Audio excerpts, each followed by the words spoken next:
Okay.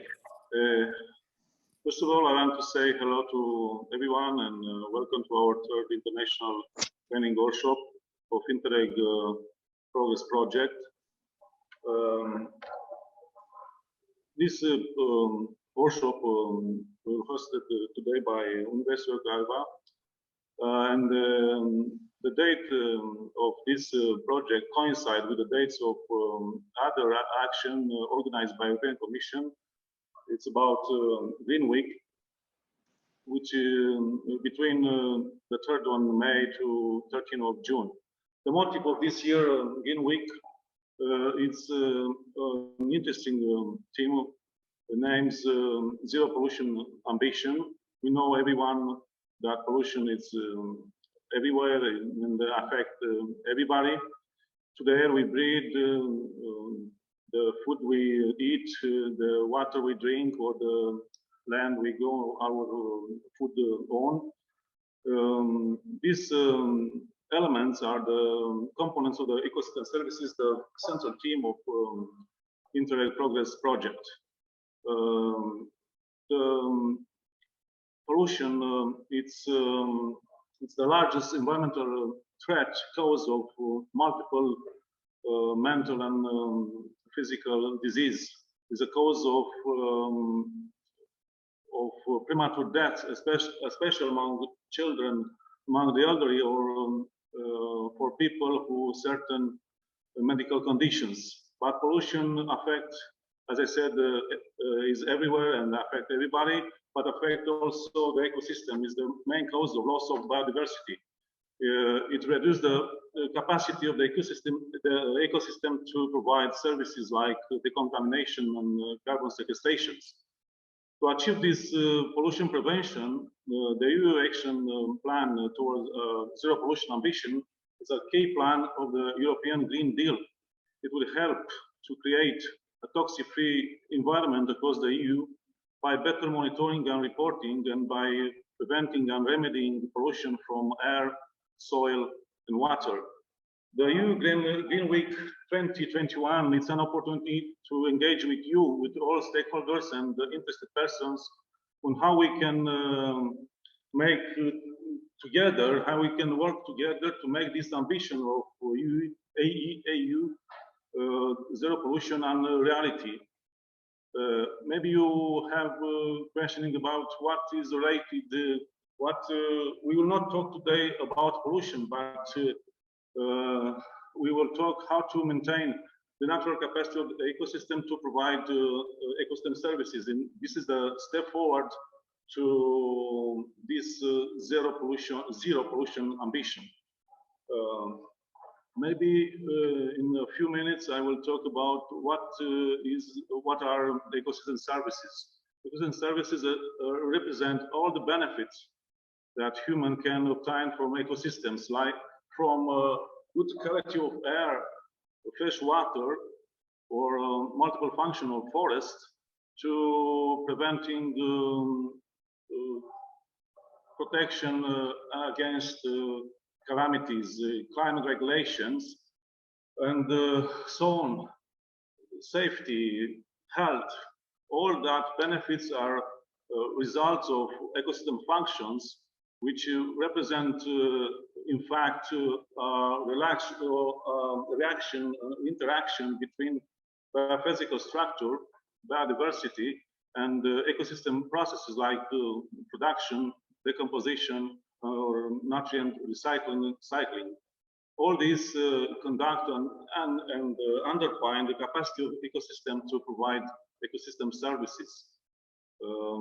Biodiversity plays a key role in the structural setup of ecosystems, and it is this aspect is essential in a basic role of ecosystem processes and sustaining ecosystem functions.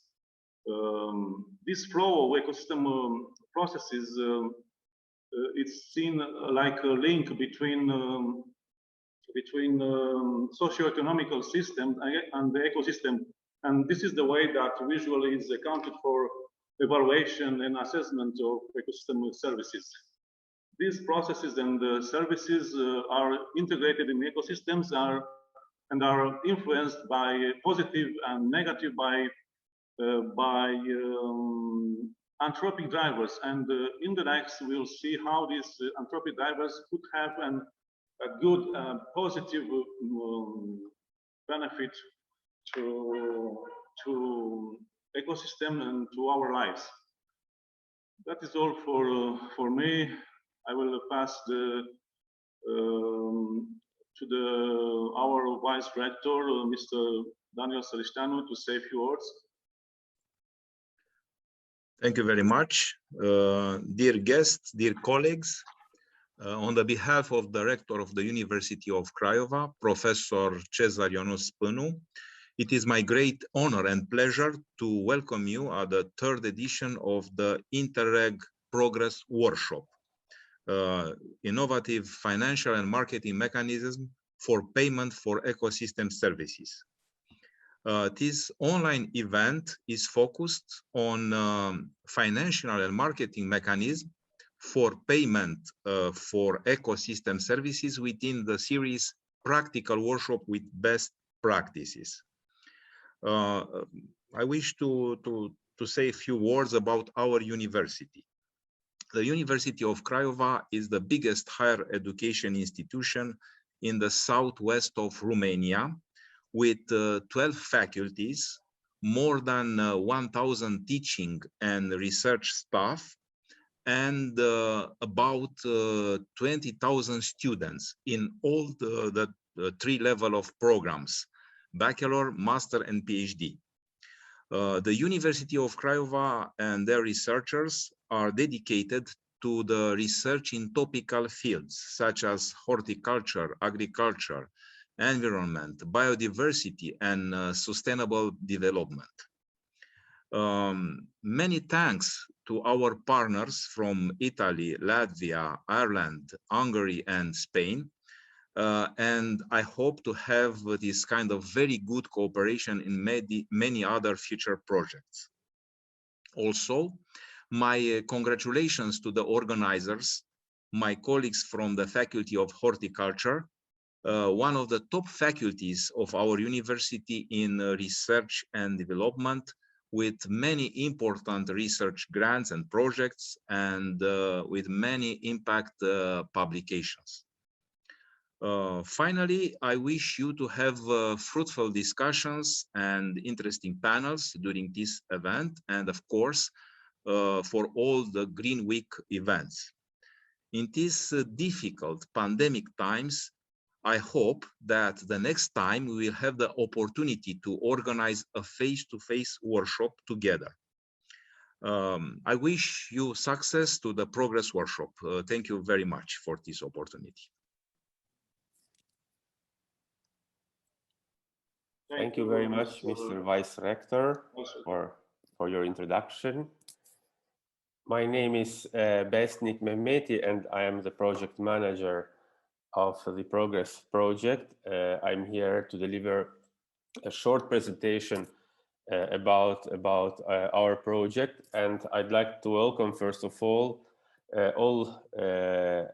ladies and gentlemen, all colleagues that have joined us at this workshop. It's a pleasure to host you so numerous at our event. Before we start, I need just to remind that this event is being registered for project communication purposes, and in respect of your privacy, please inform us in case you have any issue with this event being published. As I said, this online workshop is organized in the context of the Progress project, which is an Interreg Europe project focused on biodiversity and ecosystem services, and it's organized, as Dragos reminded, within the EU Green Week. Biodiversity is an essential element of life. It's the very fabric of natural capital. The enormous variety and complex interactions between species, no matter how small or insignificant they might seem, keep our ecosystems functional and make our ecosystems, make our economies productive. The COVID-19 pandemic has brought to our attention this close relationship between human and nature. We are more and more seeking relief now in the nature during these months of pandemic. It's estimated that 75% of all emerging infectious diseases in humans are from zoonotic nature.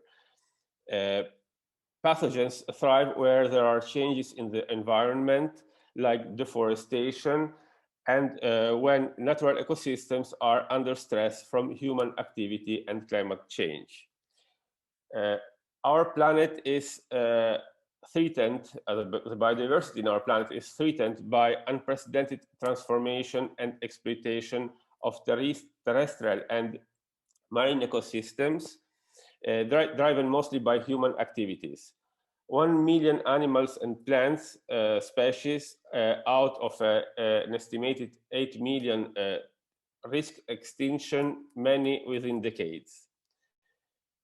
Some experts assess that the rate at which species are becoming extinct is from 1,000 to 10,000 higher than the natural rate would be.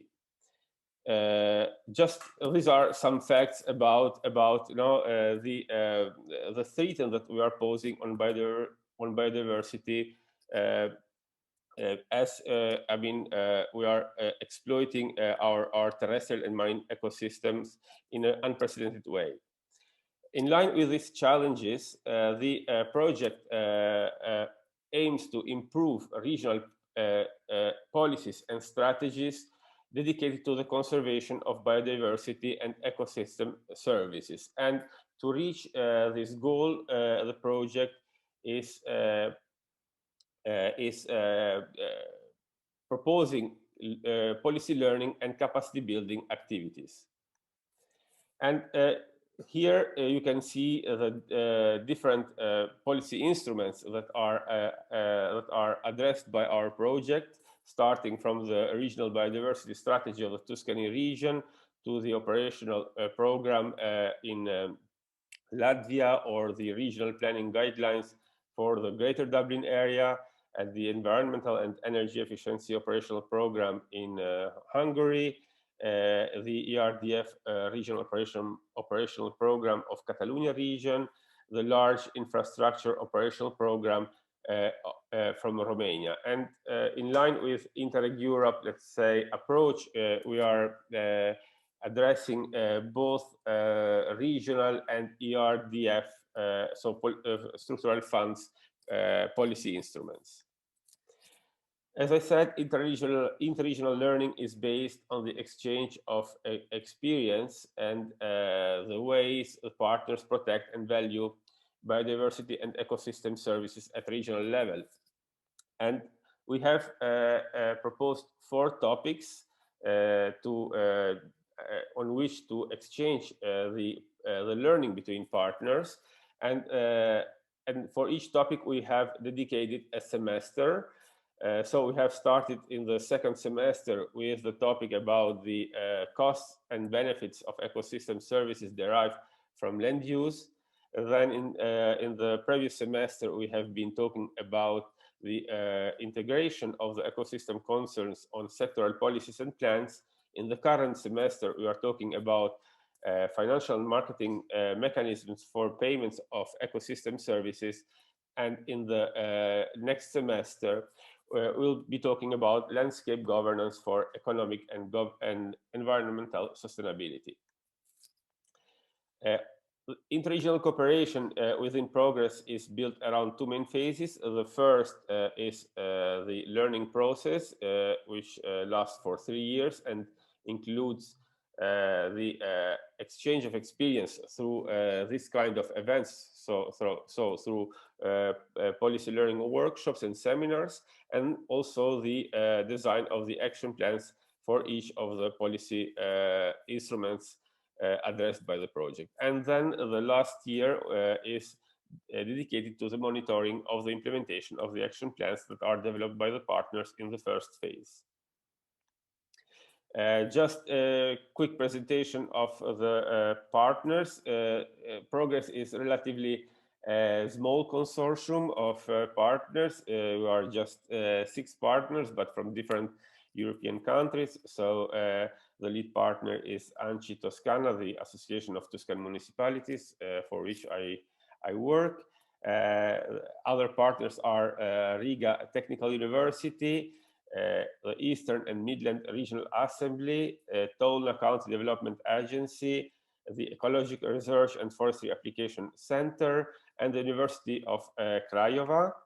And here in the map, you can see a bit the geographical distribution of the partners. So from Italy to Spain to Ireland, Hungary, Romania, and Latvia. And we have a website which is based on the Interreg Europe platform, where you can find all the information about the project and about all the documents that are published. So coming to the end of my presentation, I'd like to leave the floor to my colleague Jordi Piex, who is in charge of the project's communication. He will introduce us some latest news on the project. Please, Jordi, the floor is yours. Thank you very much. Thank you, Besnik. Good morning to everyone, to all participants. We are very glad that we are above 100 participants online right now for the event. What I'm going to explain very briefly, it's just a few latest news on other aspects of the project, aspects that you may be interested on. As basically, and we'll be talking about communication elements, about different materials that we have been producing over the duration of the project, and especially over the last few months. We can go to the first slide, Besnik.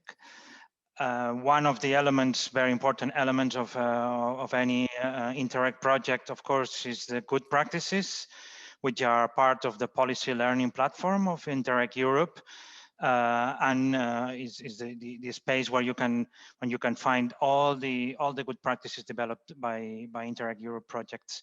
We, as we prepared this slide, we were up to 11 good practices out of the project. We have increased, I think, up to 13 right now, and there are still more good practices coming in our platform. Also, we have been completing over the last months the web library of the project, where, as you can see on the left-hand side, we have several folders of information, not only of Interreg progress, but also of other projects related to ecosystem services that can be connected to the work we are doing in our project, and with which we have exchange of information quite often also on social networks. We can go to the second slide, Besnik. As Besnik was explaining, the progress is organized into specific topics. We have so far produced the first 3 handbooks of the project related to the themes that were mentioned before: measurement of costs and benefits of ecosystem services, integration of ecosystem services into sectoral and territorial policies, and the 3rd handbook, which will be online today as we finish the workshop. You will not be finding it yet right now, but we will be uploading it at the end of today's workshop, will be on good practices on payment for ecosystem services. Also interesting and very useful in educational terms. We encourage you to use these materials in your presentations, your chat, your lectures, in presenting to your policymakers at the local, regional level, national level. We are producing the videos of Interreg projects. So far, we have 2 videos online, one of Seychelles territorial system for ecosystem services analysis and decision making. And the second one on the right hand side here is the All Island Pollination Plant, a very interesting example on how to engage at national level different type of stakeholders in terms of ecosystem service protection and enhancement. We have 4 more with videos coming up soon. And so the last slide, Besnik, that we can show all these new videos, new materials that we'll be producing will be presented through our newsletter. We will be soon having the 3rd issue of the newsletter after this this workshop and in the next month. And so we encourage you to join and register for the newsletter. We will be sending you an invitation to do so after this workshop if you haven't yet been part of our newsletter. And on the left-hand side, we have our link tree, the connection to all the different information social networks that we are using, and with this very easy Interreg progress link to Linktree, you can follow and you can find all the information that we are producing. And I think there's a last slide, which is basically again to remember and to thank the opportunity to be part of the Green Week as partner event that was introduced in the beginning of the seminar. And this is all from me, Besnik. You may now introduce the seminar workshop. Thank you, Jordi. So I'd leave immediately the floor to Mr. Katalin Barbu, who will be today's facilitator for this workshop. And we have 3 panels about the impact of forestry in the provision of the ecosystem services, about the managing farmland areas to support ecosystem services, and the last one on integrating the value of ecosystem services into national accounting and reporting systems. Each panel will be, of course, followed by a debate with the moderator addressing to the speakers the questions coming from the participants. And given the high number of people attending our seminar, which of course is an indicator about the interest on this topic, of course, this number makes interactions difficult. So I'd like to ask to all participants to keep their microphone muted, please, and to use the chat for addressing any questions to the speakers. Thank you very much, and I leave the floor to Mr. Katalin Barbu.